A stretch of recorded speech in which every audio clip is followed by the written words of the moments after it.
This video is in response to the Memoirs of a Survivor study questions. To start with question number 5, is the government impotent? My answer is yes, in all the ways that are meaningful for a government. Because a government is supposed to serve the people, and in this novel, there's really no functioning government services provided to the people. They are making citizen groups of vigilantes, as on page 20, and when the gangs show up on page 35, the police and the authorities let their permanent residents live in fear and let the gangs tear up the town or the city that they're living in, and only breezing through when the threat has passed. So letting the people that they're meant to serve live in fear with no support. Also on page 101, the line, good English was the norm once used for announcements, news, or by officialdom, leads us to infer that there are no announcements, news, or officialdom being produced in the current time of this novel, because the proper English that our narrator is referring to was once used by. So there's no effective government communication about the current events going on in this dystopian world that our characters find themselves in.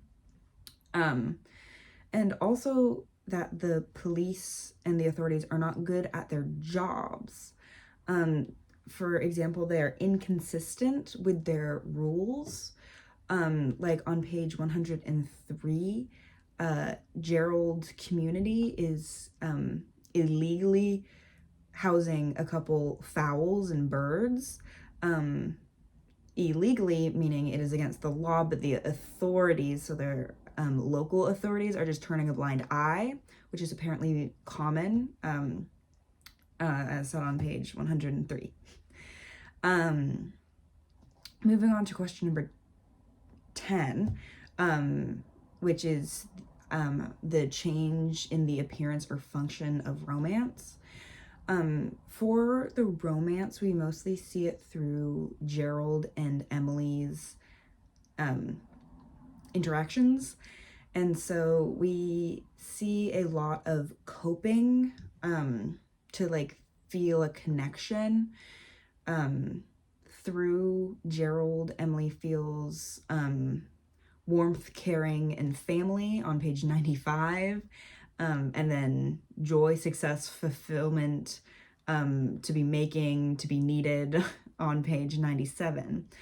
So she is getting a lot of emotions and human necessities that was not provided to her at her home previously, through this romantic connection. We also see it as a kind of rite of passage or sign of maturity, because as soon as Emily's body is ready for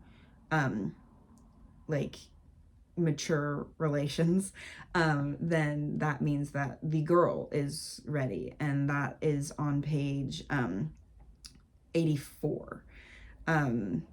Even though Emily is only 13, since her body is ready, that means she is ready. So it is very much more of an animalistic, satisfying the body instead of the soul. And then also we see in appearance that polygamy is commonplace, especially among the gangs, and for men. as we see in Gerald, who is apparently surrounded by devoted girls, who he tends to, we are led to believe, and which leads Emily to be upset that she is not his only focus. And for question number 3, which I guess this is question number 12 on the study questions, the differences, comparing and contrasting the impersonal, chaotic rooms and the personal, oppressive rooms that the narrator travels to through their wall. In a symbolic way, the impersonal we see as like the narrator gaining control over environments. So a lot of the time in these impersonal rooms, our narrator interacts with the room, paints the walls, moves things, organizes, comments about the curtains, and there's no human presence. There are mentions of like, oh, like the windows were open and this great draft, like a spirit came in and disorganized the room, but there's no human presence. And so the narrator is able to gain a sense of control over their environment that they're not able to in their real everyday life, because in this dystopian world there really is no control over the social aspect. There's minimal control over safety. We don't get a big look at economics, but it seems rough. There's no like governmental control, so it's up to the individuals. So these rooms are very symbolic in the way that our narrator is getting control. It also could be read as like a room, like an empty room that holds repressed memories. In my interpretation of these rooms, a lot of them seemed like old family, previously inhabited rooms by a family, and we don't know much about our narrator's past, so these could be symbolic of repressed memories of disorder and disarray that they're desperately trying to clean up. Whenever they travel to these rooms, they're painting the walls, they're organizing, they're closing windows, like trying to clean up perhaps these repressed, messy memories. And then moving on to the personal, oppressive rooms, these also could be interpreted as memory, because assuming that our narrator is not actually traveling through a wall, seeing memories from Emily's childhood that she wouldn't have even seen because she was sleeping in one of them. It could be like old memories or projection. So our narrator projecting their own emotions or memories or opinions onto Emily and creating this narrative for Emily, because we don't hear much about Emily's true past from her.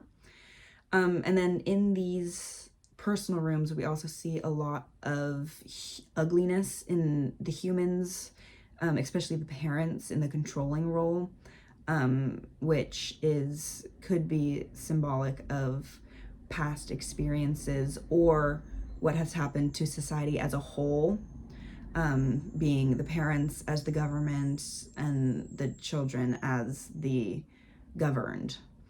Thank you.